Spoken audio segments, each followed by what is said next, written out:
sou um homem branco, que usa óculos, barba, cabelos castanhos, e estou vestido com pullover cinza sobre uma camisa azul. Estou falando contra um fundo branco.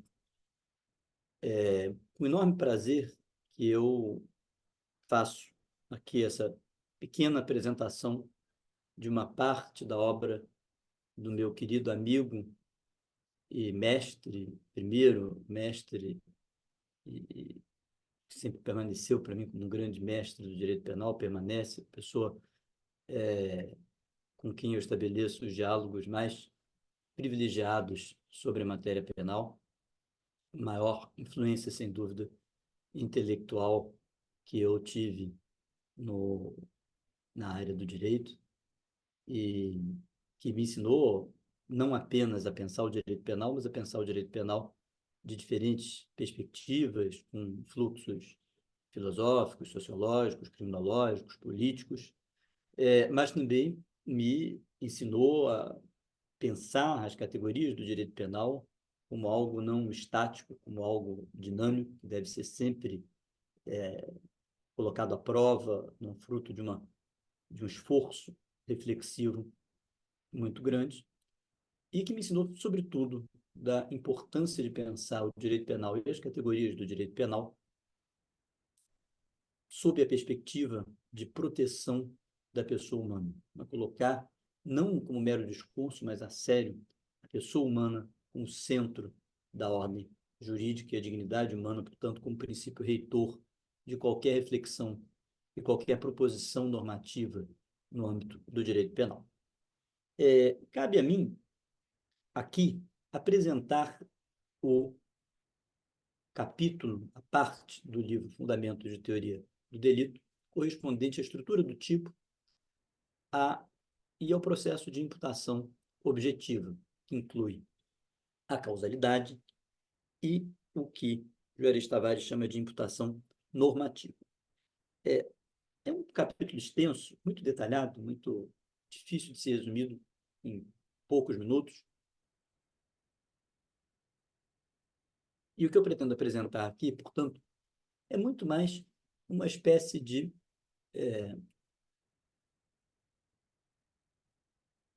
mapeamento para uma correta compreensão da obra de Juarez Tavares, uma espécie de plano, realmente, desse capítulo, uma espécie de apresentação para se chegar, da mesma forma como Júlio Cortázar escreveu um ensaio chamado Para Chegar a Lessama Lima. O que eu pretendo aqui é apresentar alguns tópicos, alguns pontos de interesse para chegar a Juarez Tavares nesse ponto, nesse campo, nesse aspecto específico da sua teoria, dos seus fundamentos. Com base nisso, pretendo destacar também algumas das suas proposições mais inovadoras e mais interessantes. Para que a gente entenda completamente a ideia, a importância da tipicidade e da estrutura da tipicidade na obra de Juarez Tavares, é preciso compreender que ele parte de uma concepção do injusto que aproxima tipicidade e antijuridicidade e que tem paralelo em outras concepções teóricas. Sem dúvida nenhuma, na ideia de tipicidade conglobante de Zaffaroni de Lobatista, e da ideia de uma imputação com base em critérios normativos, tal qual proposta por diversos autores, mas de maneira fundamental por Klaus Roxin. Nessa concepção de Juarez Tavares, que ele chama uma concepção dialética de injusto, tipicidade e antijuridicidade vão se integrar para uma filtragem do processo de imputação e a consequente contenção do poder punitivo. Não é? É a ideia de uma teoria do delito pensada como um processo de imputação, mas um processo de imputação de redução de danos, né? Compreendendo que o sistema penal é opressivo, é manifestação de um poder de punir, e que, portanto, o que cabe ao saber penal, ao direito penal como um discurso de racionalização do exercício do poder de punir, é limitar esse poder e apresentar, portanto, argumentos contundentes para a limitação desse poder na defesa da liberdade individual, na defesa da pessoa humana. Então, Juarez Tavares parte de uma concepção de que a tipicidade não é indício da antijuridicidade e tampouco se estabelece em relação com a antijuridicidade numa ideia de regra e exceção. A conduta típica é, em regra, uma conduta proibida e, excepcionalmente, existirá alguma norma permissiva que a autorizará. E ele, nesse processo dialético de compreensão, alguns elementos vão aparecer tanto no âmbito da tipicidade, como terão relevância, né, no âmbito da antijuridicidade, inclusive causa e justificação previstas como tal, quer dizer, o conceito mesmo de causa e justificação acaba sendo relativizado. Existem causas de justificação que excluirão a própria tipicidade da conduta, né, como é o exemplo das causas de justificação citadas no artigo 23 do Código Penal, do estrito cumprimento do dever legal e do exercício regular do direito. Por quê? Porque no âmbito da tipicidade já se excluem aquelas condutas autorizadas expressamente no ordenamento por outras normas que coexistam com a norma típica. Portanto, nessa hipótese, haverá uma ausência de antinormatividade, que é o fundamento da tipicidade, a antinormatividade. Essa ausência de antinormatividade existe na medida em que o ordenamento jurídico tem que ser visto como um todo, incluindo tanto as normas proibitivas como as normas permissivas. Então, é importante compreender que, em termos de estrutura argumentativa, nesse processo de imputação, de limitação do poder de punir, faz sentido uma divisão entre tipicidade e antijuridicidade, mas não pensada de uma forma estanque, de uma forma estática, mas sim como uma forma dinâmica, numa concepção dialética que permita uma espécie de ida e vinda dos argumentos para a restrição do poder de punir. Como é que o Juarez Tavares vai, portanto, pensar? Isso vai ter importância para alguns dos critérios propostos, tema que eu ainda vou abordar. Como é que o Juarez Tavares vai pensar a estrutura do tipo? Bem, nos moldes da doutrina tradicional, ele estabelece a divisão entre tipo objetivo e tipo subjetivo e ilumina essa visão a partir da ideia de que uma conduta, para ser punida, tem que conjugar um desvalor de resultado e um desvalor de ato, ou seja, também a forma como a conduta é praticada importa para o juízo de imputação.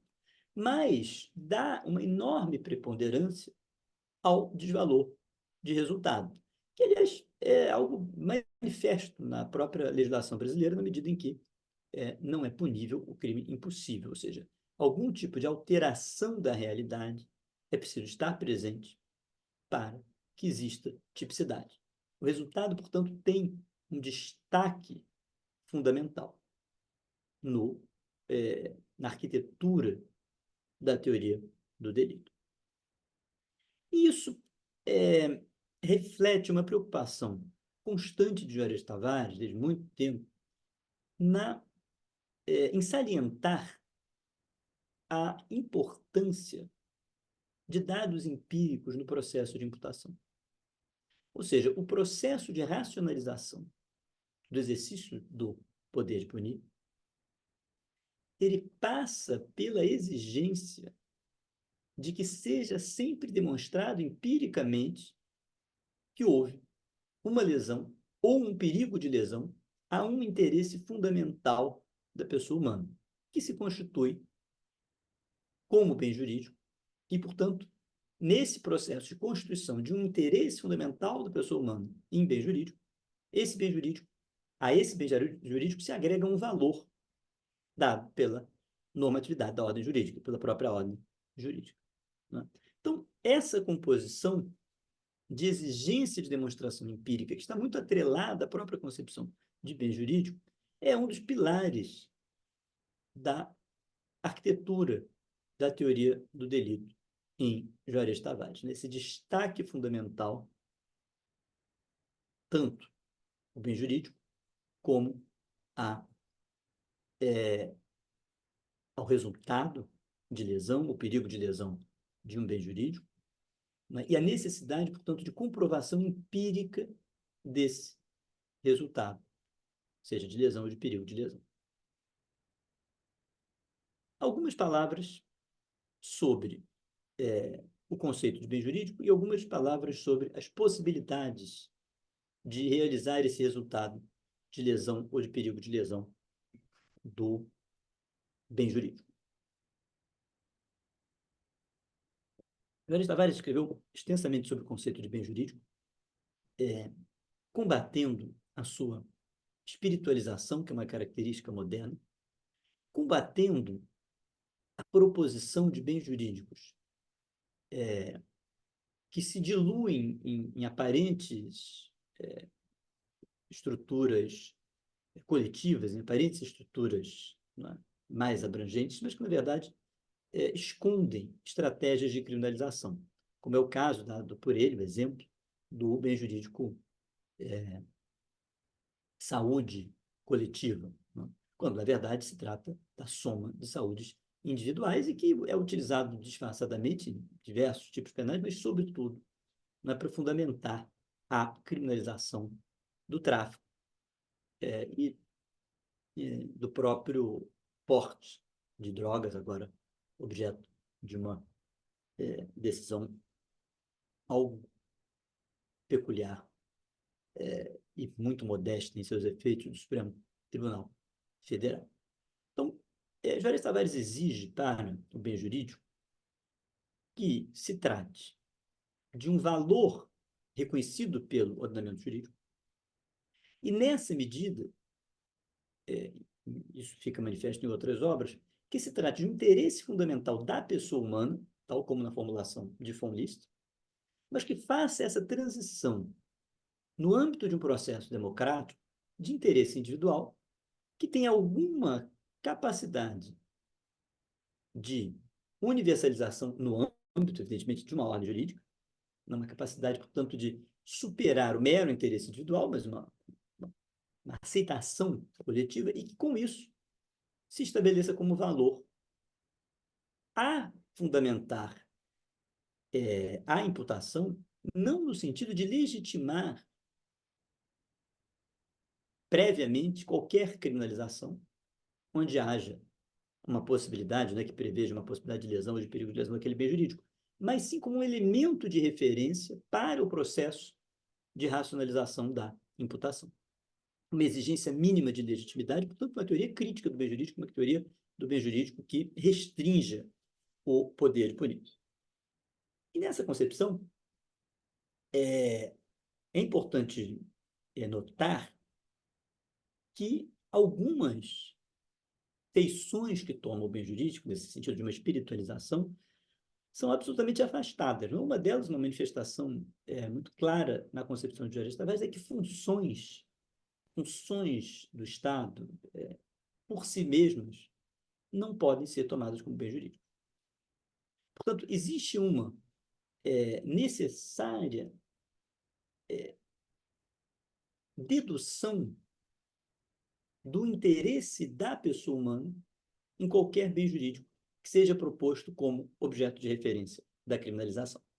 Não é? O que Hassler, pessoa próxima, teórico e pessoa próxima de Juarez Tavares, chamava de funcionalização do bem jurídico pela pessoa. Portanto, pode-se dizer que Tavares é uma concepção muito peculiar e crítica, um autor vinculado a uma concepção pessoal do bem jurídico, na linha de Hassler e Neumann, por exemplo, com características próprias e, sobretudo, com um acento muito grande na perspectiva crítica do bem jurídico. Foi acentuada, sobretudo, na segunda metade do século XX. E ele propõe também uma aproximação do conceito de bem jurídico da ideia de violação de direitos subjetivos. Numa cooperação entre a teoria do bem jurídico e a teoria de direitos subjetivos, preconizada, por exemplo, por outro autor próximo dele, o grande historiador de direito penal, Thomas Fromm. Possibilidade de uma aproximação de ambas as categorias na ideia de uma limitação do poder de punir, a qual eu também já de muito tempo me filio. Quer dizer, as duas concepções, a de proteção de direitos subjetivos, ou de lesão, perdão, de direitos subjetivos, tal como na concepção de Feuerbach e a teoria do bem jurídico, elas têm um elemento comum na medida em que sejam tomadas como concepções críticas. A segunda observação que eu anunciei que faria é a consequente crítica de Juarez Tavares ao conceito de crime de perigo abstrato, na medida em que eles desafiam a sua exigência radical de uma demonstração empírica do resultado da conduta proibida. Então, Juarez Tavares aponta que uma concepção de crime de perigo abstrato que desvincule o intérprete da necessidade de demonstrar que o crime, ou melhor, que a conduta gerou um resultado de alguma maneira lesivo, que de alguma maneira afete o bem jurídico, isso viola o princípio da lesividade e viola, por conseguinte, a Constituição Federal. E mesmo criações que tentam mascarar essa concepção devem ser rechaçadas. Não é? Portanto, é uma concepção muito radical e crítica da ideia de que o direito penal possa se desvincular de demonstração empírica dos resultados concretos do crime, ou dos resultados concretos da conduta, perdão, para afirmar a existência de um crime. Eu diria que nesse mapeamento que eu estou fazendo, nessas instruções, né, enfim, fundamentos de teoria do delito, modos de usar, nessas instruções, talvez sejam um dos elementos fundamentais. Né? Ideia de que é preciso uma demonstração empírica do conteúdo lesivo da conduta. Né? Quando eu digo conteúdo lesivo, no sentido de que ele afeta o bem jurídico, mesmo que não cause uma lesão no sentido de direito penal. Bem, como é que se estrutura, a partir desses fundamentos, a tipicidade objetiva para Juarez Tavares?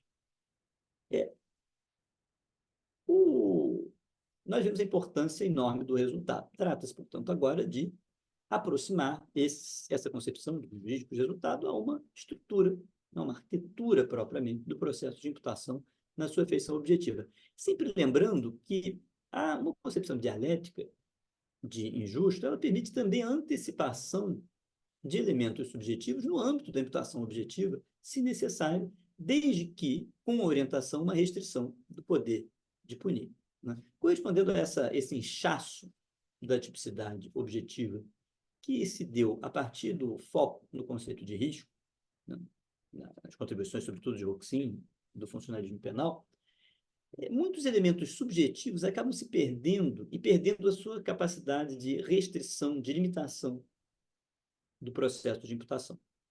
E isso é relativizado pela concepção de Juarez Tavares. Bem, como é que se orienta o processo de imputação? Juarez Tavares divide o processo de imputação em dois âmbitos: a imputação objetiva, na verdade, divide o processo de imputação em dois âmbitos claros, mas, como eu acabei de dizer, que se complementam e que também têm uma relação dialética entre eles, mas a imputação objetiva e a imputação subjetiva.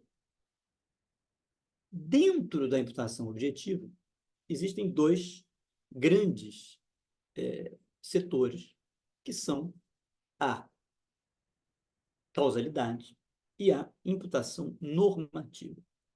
Agora, o curioso é que nessa divisão, mesmo nessa divisão, e vejam que a causalidade já é tratada não de maneira naturalística como temática, mas já no âmbito de um processo de imputação objetiva, ou seja, a causalidade é a causalidade que interessa ao direito penal.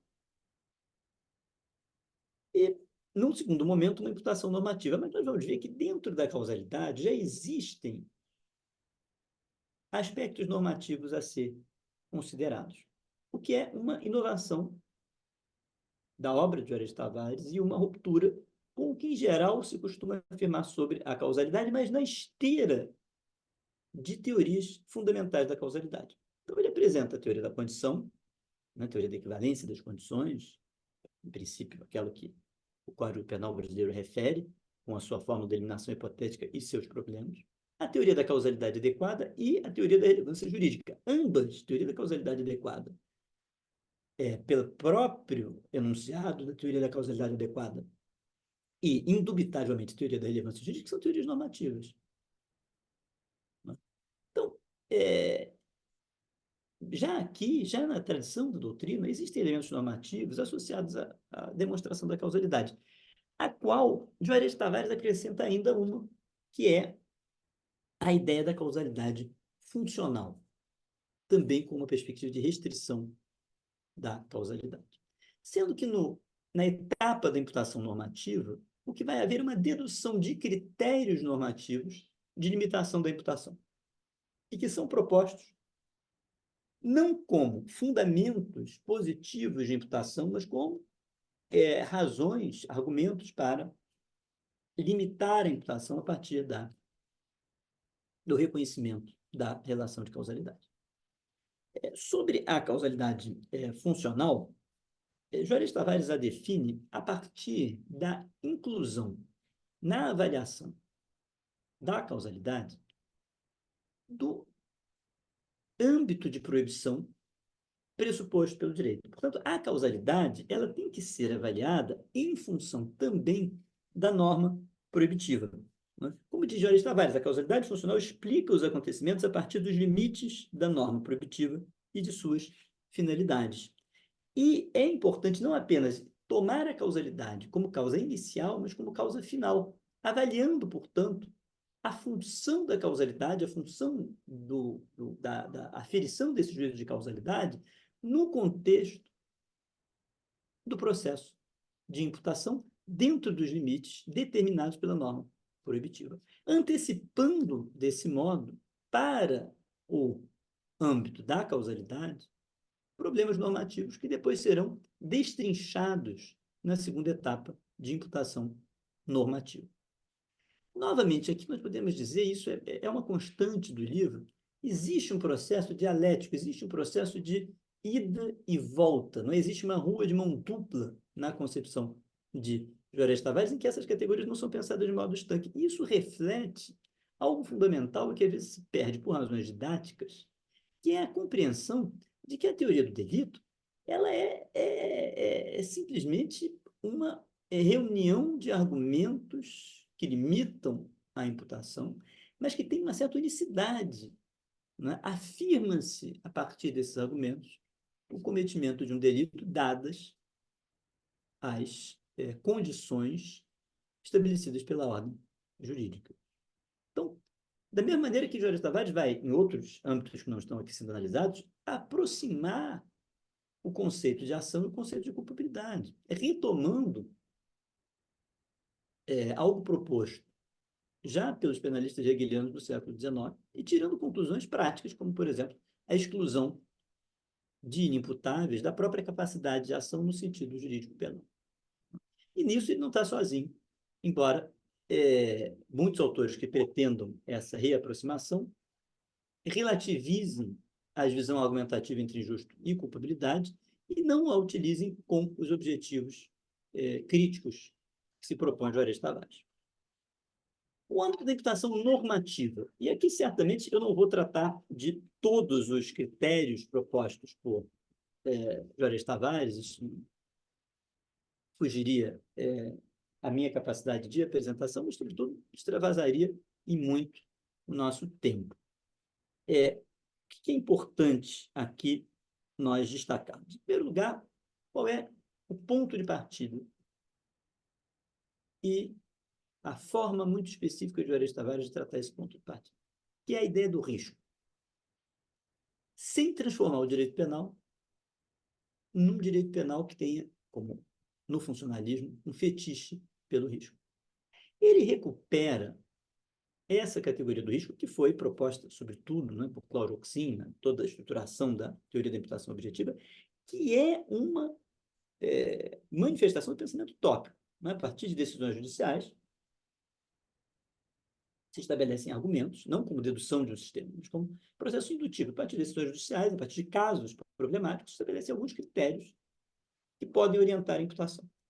Só que no sentido positivo, de construção sistemática. O que faz Juarez Tavares? Ele transforma esse instrumentário num catálogo de argumentos limitadores da imputação, na medida em que isso possa antecipar a exclusão da imputação, já para o âmbito da tipicidade. Então, existe uma proximidade estrutural, existe um paralelo, sem dúvida, entre a concepção de Roxy, inclusive nos critérios, da divisão de critérios, sem que isso se configure uma subserviência à teoria da imputação objetiva, tal como formulado por Roxy ou por outros autores no âmbito da discussão dogmática internacional, mas sim como uma espécie de subversão dessas categorias. E por que a ideia de risco? Qual é a importância da ideia de risco, quando, na verdade, o fundamento do direito penal sempre foi não, essa descoberta, digamos assim, do conceito de risco no século XX, a ideia de lesão. Por que aqui a ideia de risco toma essa importância? Porque é a partir da ideia de risco, que é, digamos assim, o início de um processo de lesão, que se pode realizar essa subversão do processo de imputação para limitá-lo já de início. Ou seja, inexistindo um mínimo que levaria a uma lesão, exclui-se o processo de imputação. Não. Portanto, não é uma contribuição, digamos assim, para o panorama de um direito penal do risco, mas é a tomada desse critério do risco como um elemento mínimo a ser afirmado para poder se prosseguir no processo de imputação. Ou, por outra, é um elemento primário para a limitação do processo de imputação. E por que risco? Porque risco importa sempre uma demonstração empírica da possibilidade de lesão de um bem jurídico. Né? E nisso, de fato, existe uma aproximação com a teoria de Claude-Roxin, a ideia de que o bem jurídico acaba se tornando um elemento central no processo de imputação, na medida em que é a possibilidade de lesioná-lo que estabelece um mínimo necessário para se proceder ao processo, né, se proceder à imputação e à afirmação de um crime. Tal como Roxin, Juarez Tavares divide em dois grandes âmbitos o processo de imputação normativa. Um é no setor, né, corresponde ao setor de criação do risco, onde ele trabalha com a ideia de diminuição do risco, de ausência de criação ou de aumento, né, de incremento do risco,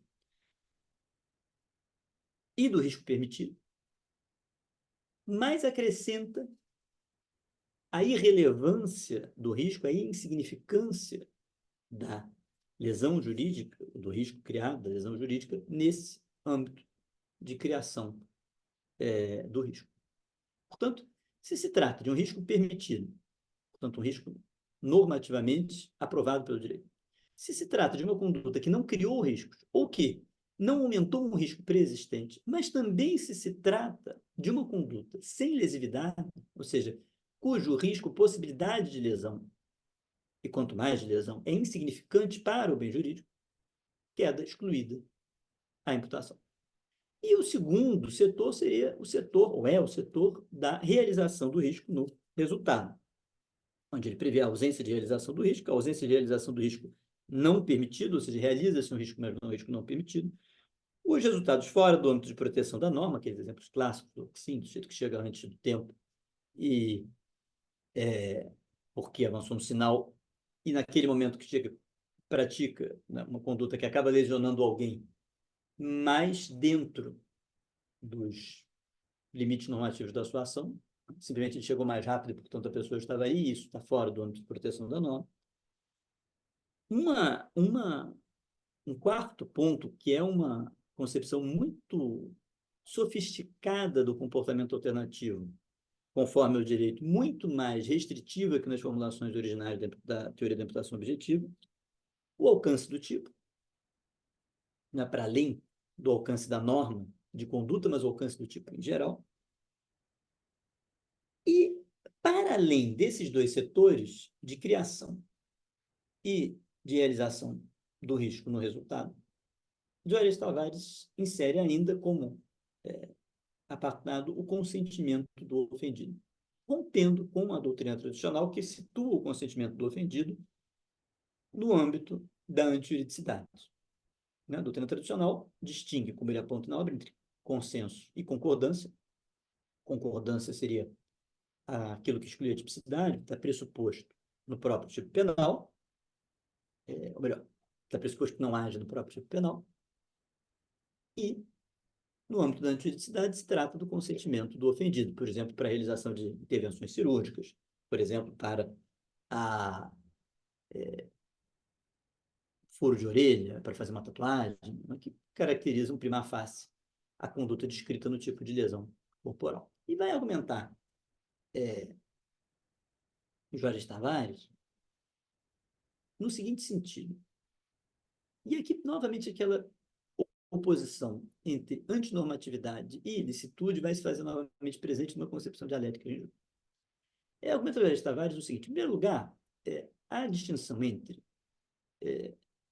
consentimento e concordância, ela não é clara e ela é, muitas vezes, desproporcional e injusta. Ele dá o exemplo do crime de ameaça, onde, em princípio, não existe no tipo penal a previsão de discordância do ofendido, portanto, o consentimento excluiria a ilicitude da conduta, mas o tipo penal do sequestro, ou cárcere privado, onde existe essa previsão da concordância, e, portanto, aqui você teria já, com a concordância do sujeito, uma conduta atípica, não? Que demonstra uma desproporcionalidade tendo em vista a intensidade de lesão dos bens jurídicos.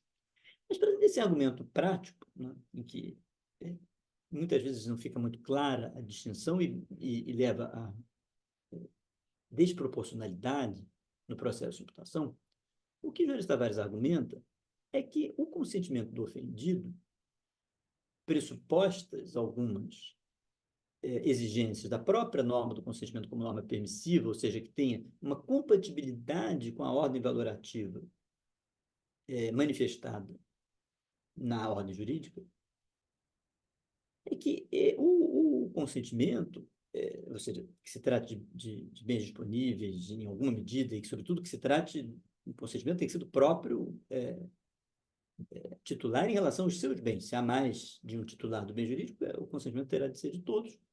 Enfim, mas o fundamental é compreender que o consentimento do ofendido, na medida em que o sujeito aceite aquela conduta e que essa aceitação não implica uma ruptura radical com a ordem valorativa, ela retira da conduta a sua própria característica de antinormatividade. Porque a ordem jurídica existe em função da pessoa e dos seus interesses. Então, se é interesse da pessoa uma intervenção cirúrgica, mesmo que seja uma intervenção meramente, uma intervenção plástica, uma intervenção meramente, não necessariamente para beneficiar a sua saúde, mas é interesse da pessoa.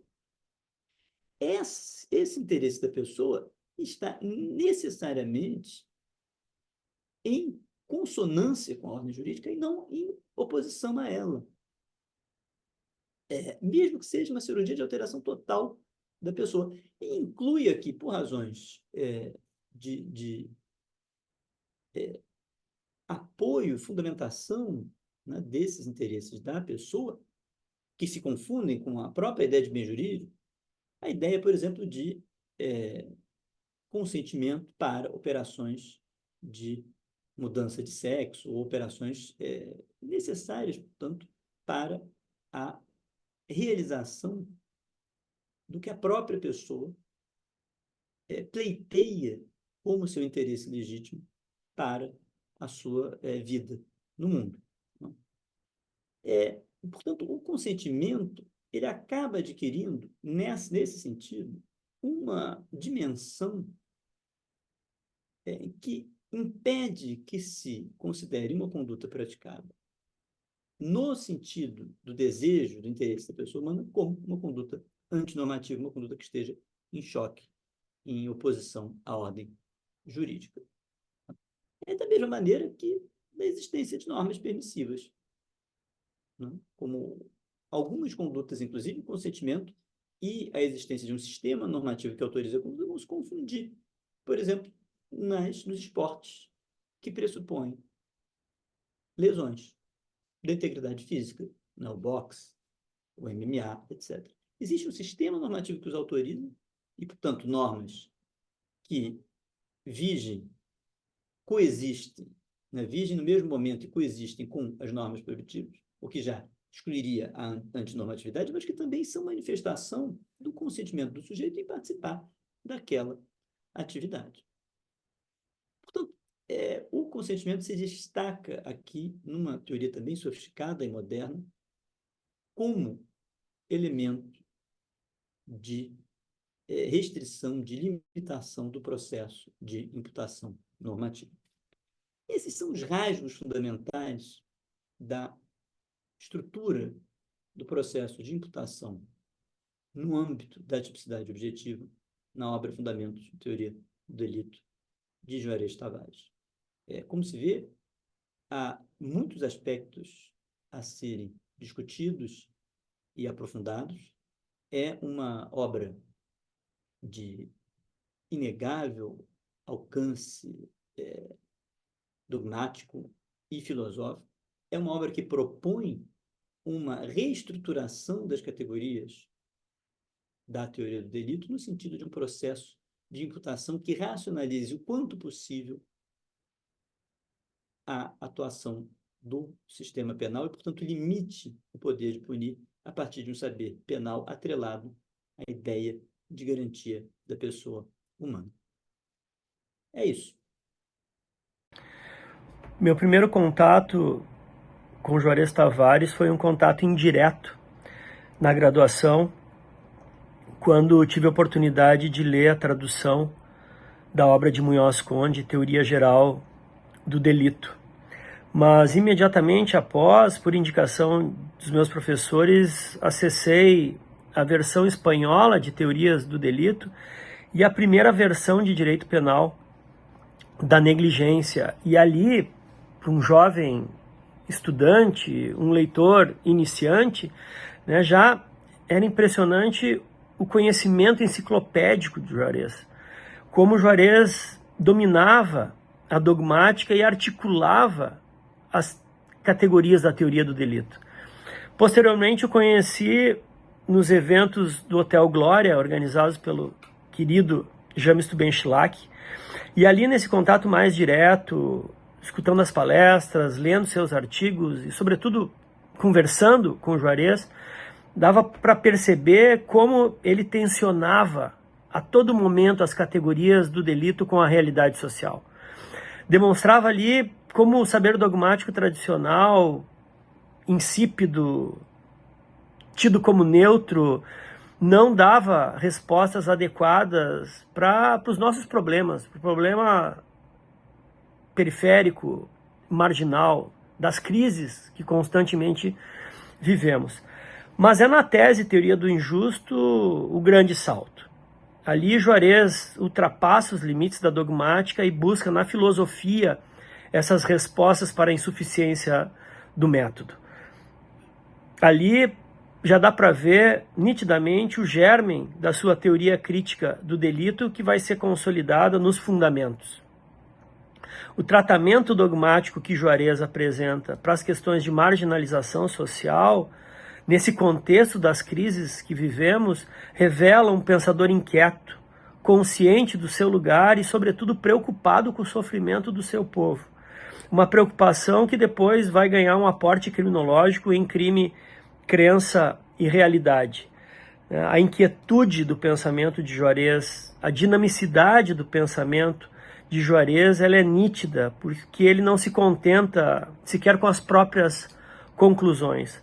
Por todas essas razões, Juarez é um autor imprescindível, urgente e necessário, e por isso devemos sempre celebrar a obra de Juarez Tavares. Viva Juarez Tavares!